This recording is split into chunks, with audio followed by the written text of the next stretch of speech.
Au sommaire de cette édition d'information, une réunion afin d'harmoniser les programmes du chef de l'État dans les secteurs de la santé concernant la gratuité de la maternité et la couverture santé universelle a été évaluée pour sa mise en œuvre par le ministre de la Santé publique et les partenaires responsables des établissements de santé publique et privés. Et puis 23 tonnes de médicaments vitaux contre le VIH et la tuberculose ont été livrés par le programme des Nations Unies pour le développement PNUD et le Fonds mondial dans les provinces du Nord Kivu et Sud Kivu afin de venir en aide aux populations malades à accéder aux soins de santé. Les détails dans ce journal.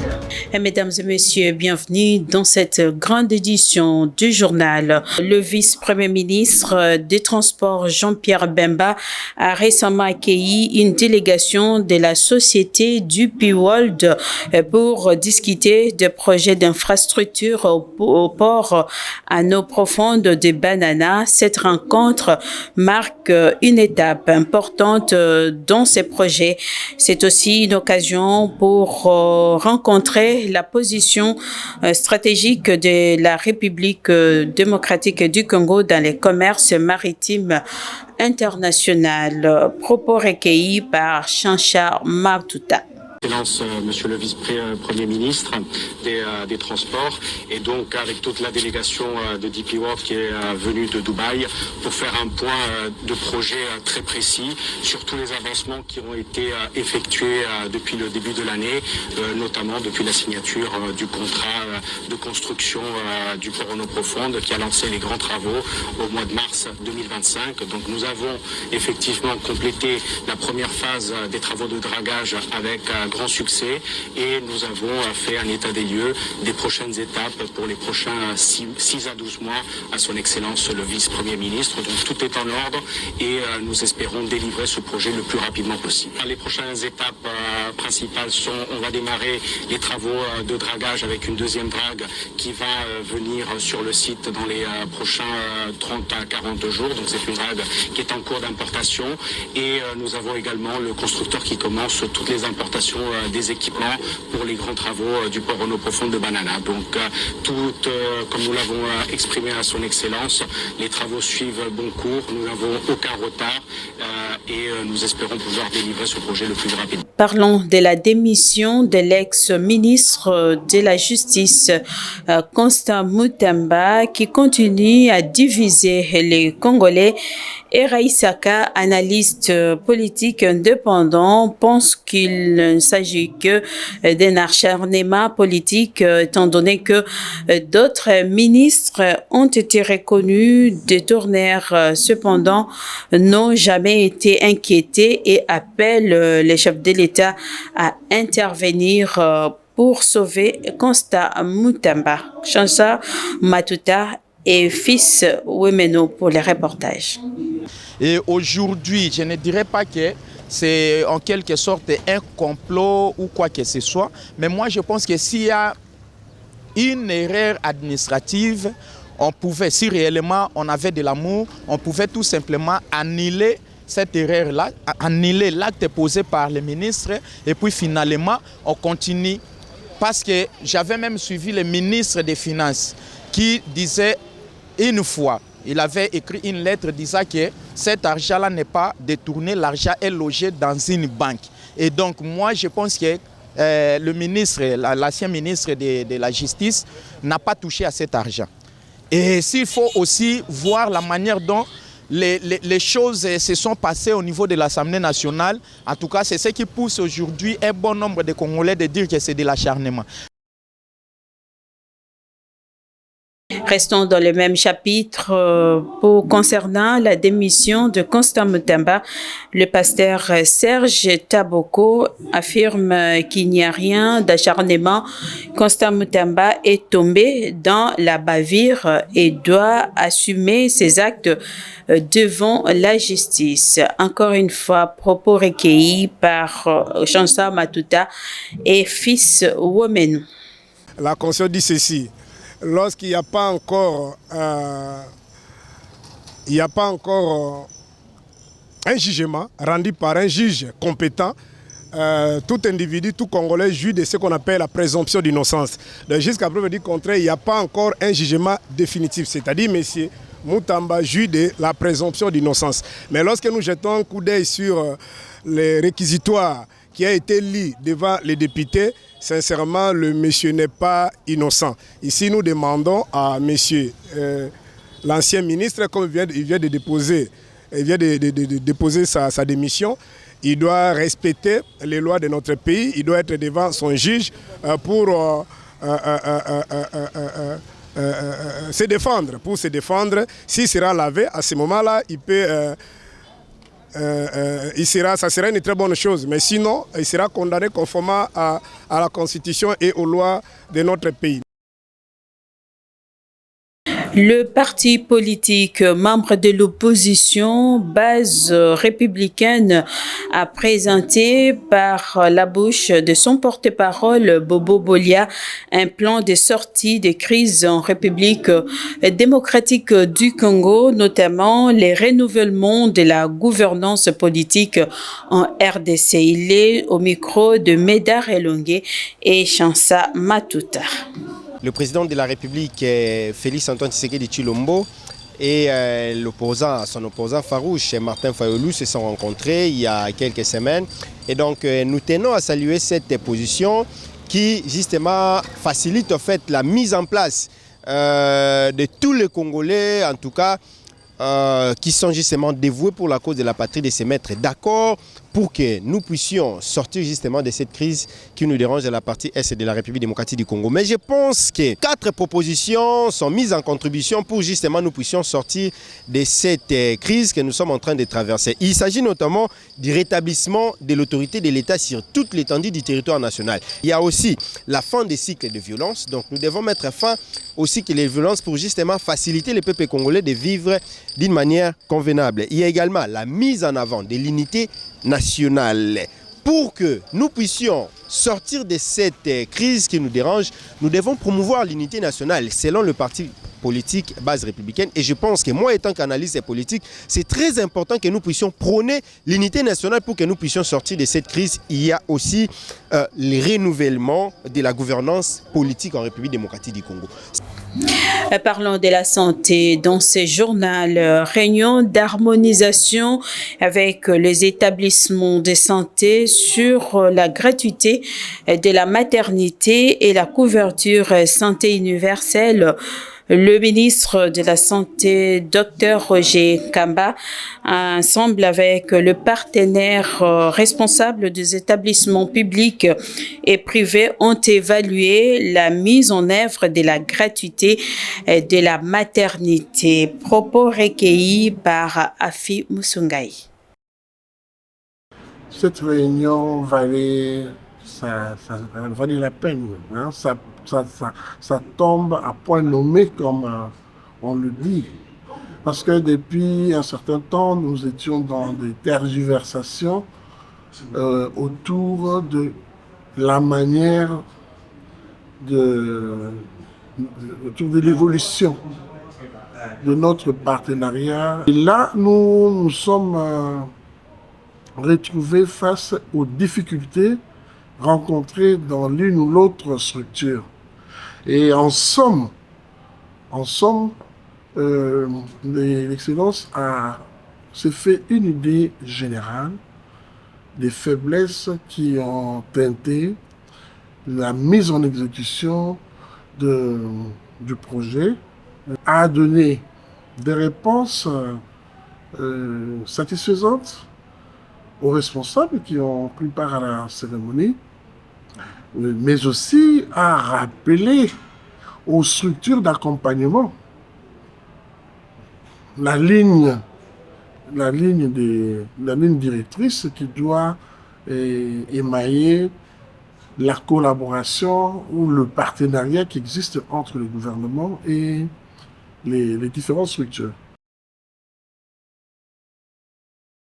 Restons toujours dans ces chapitres de la santé pour dire que 23 tonnes de médicaments vitaux contre le VIH et la tuberculose dans les provinces du Nord Kivu et Sud Kivu ont été remis par le programme des Nations Unies pour le développement PNUD et en partenariat avec le Fonds mondial au regard de la crise sanitaire aggravée par l'insécurité afin de rétablir l'accès aux soins des malades privés du traitement dans la partie est du pays. Lydie Djamba pour les reportages. Dans le cadre de faire face à la crise sanitaire aggravée par l'insécurité et les ruptures d'approvisionnement, 23 tonnes de médicaments vitaux ont été livrées par le programme des Nations Unies pour le développement PNUD et le Fonds mondial à Goma, dans le Nord Kivu et Sud Kivu. Ces médicaments vitaux est destiné contre le VIH et la tuberculose. Cette opération vise à rétablir l'accès aux soins pour des milliers de patients privés de traitements depuis plusieurs mois dans cette partie du pays. Ces lots de médicaments contient des antirétroviraux, des traitements antituberculeux et des kits de dépistage qui permettront aux différents centres de santé de reprendre leurs services de traitement et de prévention suspendus dans de nombreuses zones faute de stock. Cette aide sanitaire se range dans le cadre du 7e cycle de financement du programme du Fonds mondial mené par le programme des Nations Unies pour le développement pour soutenir la réponse nationale au VIH et à la tuberculose pour la période 2024-2026. Ces programmes visent à réduire les nouvelles infections VIH et les décès liés au sida, à faire reculer l'incidence et la mortalité due à la tuberculose et à lutter contre la stigmatisation envers les personnes affectées. Face à cette urgence, le plan de réponse à la crise du programme des Nations Unies pour le développement PNUD pour l'Est du pays prévoit une intervention multisectorielle de 25,6 millions de dollars américains sur 6 mois, notamment au retour des déplacés, la relance des services publics, l'appui aux survivantes des violences basées sur les genres et à la promotion de la cohésion sociale. Un premier engagement du programme des Nations Unies pour le développement et du Fonds mondial qui vient en appui aux autorités de la République démocratique du Congo.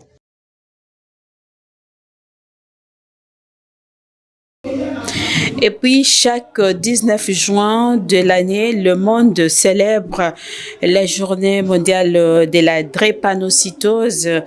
C'est une journée dédiée à la sensibilisation et la lutte contre cette maladie génétique du sang. L'objectif principal est de sensibiliser les grands publics et les professionnels de santé à cette maladie génétique et d'améliorer la prise en charge de patients. Encore une fois, Lydie Djamba pour les reportages.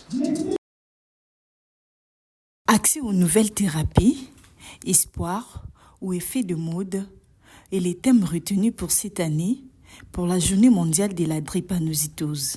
Une maladie génétique héréditaire la plus répandue dans la région Afrique par l'Organisation mondiale de la santé. Cette maladie a été reconnue comme priorité de santé publique par l'Union africaine et l'UNESCO en 2005, par l'OMS en 2006 et l'ONU en 2008. L'objectif est également de pouvoir la recherche des traitements plus efficaces, voire d'un remède, et de soutenir les personnes atteintes et leurs familles.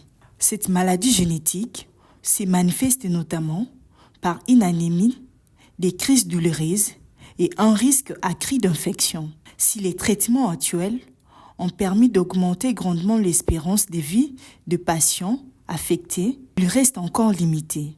La recherche poursuit donc ses efforts pour les améliorer, voire traiter la maladie à la source, là où naissent les globules rouges. la prévention de la drépanocytose et de porter des vêtements qui ne coupent pas la circulation sanguine, ne pas s'essouffler, d'éviter d'aller plus de 1500 mètres d'altitude, ne pas s'exposer à de fortes chaleurs. À savoir, la Journée mondiale de la drépanocytose est une occasion de mobiliser les efforts pour faire reculer cette maladie, améliorer la qualité de vie des patients et à long terme, trouver un remède. Plusieurs actions ont été menées dans les cadres d'assistance aux sinistrés des inondations dans la capitale Kinshasa et dans la province du Congo central du mois d'avril dernier. La ministre des Affaires sociales, Action humanitaire et solidarité nationale, Nathalie Aziza Mounana, était sur terrain afin d'évaluer la situation et d'apporter une assistance d'urgence. Lydie Diamba pour les reportages. La ministre des Affaires sociales a évalué les rapports d'assistance apportés aux sinistrés des pluies diluviennes du mois d'avril dernier à Kinshasa et à Kasangulu dans le Congo central. Au total, 1647 sinistrés du stade Tata Raphaël avaient reçu des vivres et des produits de première nécessité répartis dans les quartiers les plus touchés sur un financement mobilisé du plan d'urgence de 33 milliards de francs congolais pour 3 mois. Plusieurs autres visites ont été effectuées par la ministre Nathalie Aziza Mounana, notamment dans des hôpitaux, mères et enfants de Barumbu et Vidjana, accompagnés de la distribution des vivres et autres biens de première nécessité. Dans les territoires de Kasangulu, au Congo central, le plus touché par des inondations qui a causé des pertes en vies humaines et matérielles, a aussi bénéficié de l'aide du gouvernement évaluée à $100,000 américains. De même, la ministre Nathalie Aziza Mounana a visité les patients touchés à l'hôpital général de référence Massa, une manière pour le notable Né-Congo de remercier le chef de l'État par la voix de la ministre des Affaires sociales et Action humanitaire pour les efforts en faveur des sinistrés du Congo central.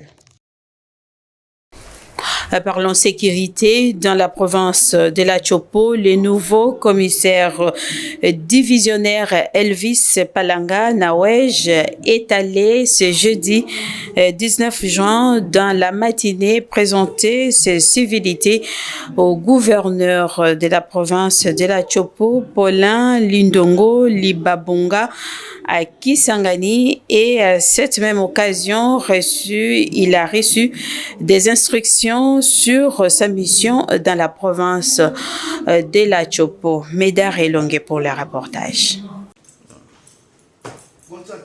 Ce sont les civilités d'usage qui amènent le nouveau commissaire provincial de la police nationale congolaise Chopo, fraîchement arrivé à Kisangani auprès du gouverneur de province Paulin Lindongo Libabonga. Occasion pour le commissaire divisionnaire Elvis Palanga Nawej de recevoir des instructions précises sur la mission qui est sienne. Le chef a épinglé 2 points.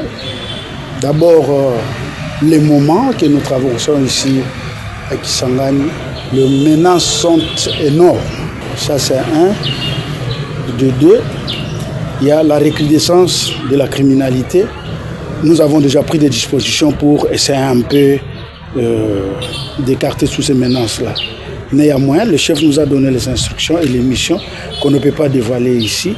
Je suis très content que le chef a compris qu'il fallait un homme dur, un homme expérimenté, soit envoyé ici, mité ici à Chopo. Étant donné qu'une vision claire doit s'accompagner de la provision, le gouverneur de province, Paulin Lindongo Libabonga, assure mettre à la disposition de la police nationale congolaise Chopo tous les moyens nécessaires pour assurer efficacement sa mission de sécuriser la population et ses biens. Et pour commencer, tous les véhicules que la police nationale Chopo avait reçus du gouvernement de la République doivent être repeints en bleu foncé, couleur réglementée de la police nationale congolaise, et équipés de sièges dos à dos pour les patrouilles, a déclaré le gouverneur de province.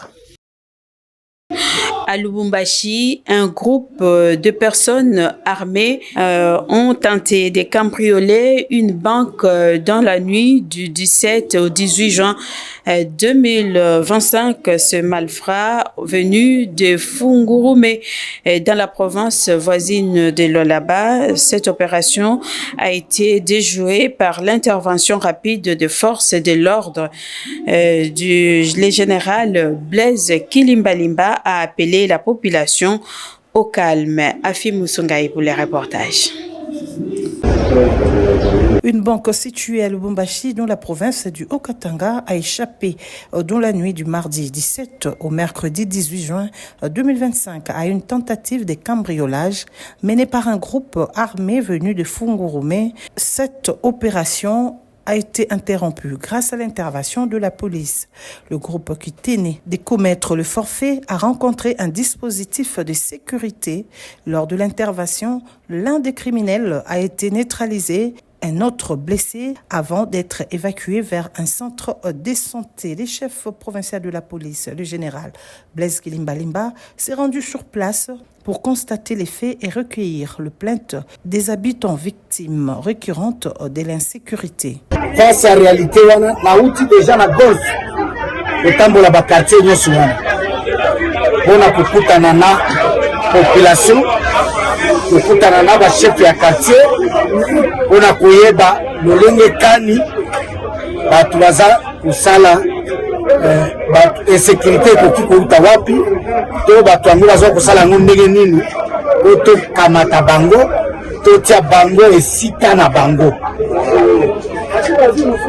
Les victimes de l'insécurité quotidienne de Lubumbashi ont expliqué au chef de la police. N'arrive qu'en retard. Moi j'ai été visité, moi j'habite de l'autre côté, j'ai été visité il y a quelque temps. On a volé la batterie du véhicule, des rétroviseurs. Mais les policiers ne sont pas venus.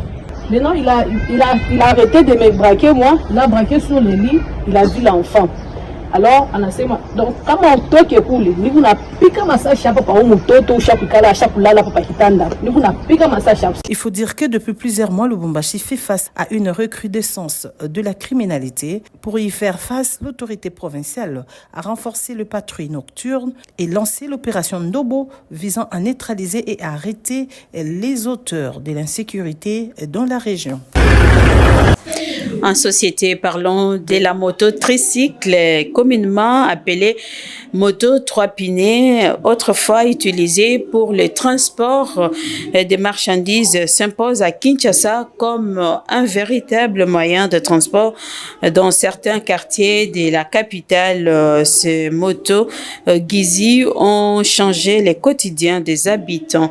Suivez ce reportage que nous signe Afi Musungai. Les tricycles, moyens de transport en plein essor à Kinshasa. Ici, nous sommes sur l'axe Pompage-Mbodi. Les tricycles ont conquis la route. Ils contournent les taxis traditionnels et les embouteillages. Ces faufilent là où les véhicules classiques peinent à passer. Pour beaucoup de conducteurs, c'est une opportunité économique. On a un avantage pour les gars ils ont un avantage pour ce qu'on a si bomber quand même 10 personnes. Au Kenya bango, comme ici bango, en sous capé au compte bon au monde pendant au se retrouver. Na tongo nde pendant au bout les Arabiens. Tongo au bout les Arabiens moi ils ont moi les na pourquoi les sous donc bâton de rebelle. Quoique présentant beaucoup d'avantages pour le conducteur, cette activité ne va pas sans difficulté. Naso des moutons, bon naso des moutons wana tozana ba 3 chambres. Na 3 chambres c'est le code de la route. Normalement il faut que biso batu ya mbuju oyo to banda ko balukila na première chambre ya nasi ya so des moutons. Mais ceux qui tokoti na chambre wana bazokanga biso. Pour les usagers, en revanche, le tricycle est devenu une option de choix plus accessible, plus rapide dans certaines zones enclavées. Il répond à des besoins réels. Parfois quand je sors et que je pars pas très loin, je préfère prendre les tricycles pour essayer un peu d'arriver vite. Parce que l'autre là, c'est pas trop pinés avec les bancs, c'est un peu plus, je peux dire, dangereux. Ouais, et je préfère celui-ci. Avec les moteurs, ils roulent tellement trop vite que des fois ça effraie un peu. Une habitante du quartier reconnaît que c'est un choix par défaut et pointe également du doigt les risques, mais elle avoue ne pas avoir une autre alternative. Critiqués par leur instabilité, salués pour leur accessibilité, les tricycles s'imposent peu à peu comme une solution de mobilité pour les zones de mal desservies. À Kinshasa, cette tendance reflète une adaptation spontanée de la population aux réalités de terrain. Sur l'avenir tourisme, la circulation est rétablie de manière durable depuis dimanche 15 juin 2025. La troisième voie est encore des créations pour faciliter davantage la circulation aux usagers. C'est ce qu'a affirmé le directeur général de l'agence congolaise des grands travaux ACGT, Médard Elongué. L'avenue du tourisme à Kinshasa qui borde le fleuve Congo est restée fermée à la circulation quelques jours à partir du 14 juin dernier à la suite d'une menace de coupure non loin de la cité Mimosa où une tête d'érosion s'était manifestée après les intenses pluies tombées sur la capitale dans la nuit du vendredi 13 au samedi 14 juin 2025. Les eaux de ruissellement sur le plateau artificiel qui jouxte la route l'ont une nouvelle fois érodé en ont une grande quantité des terres charriées qui a fini par entamer la route au contact avec le flanc du fleuve.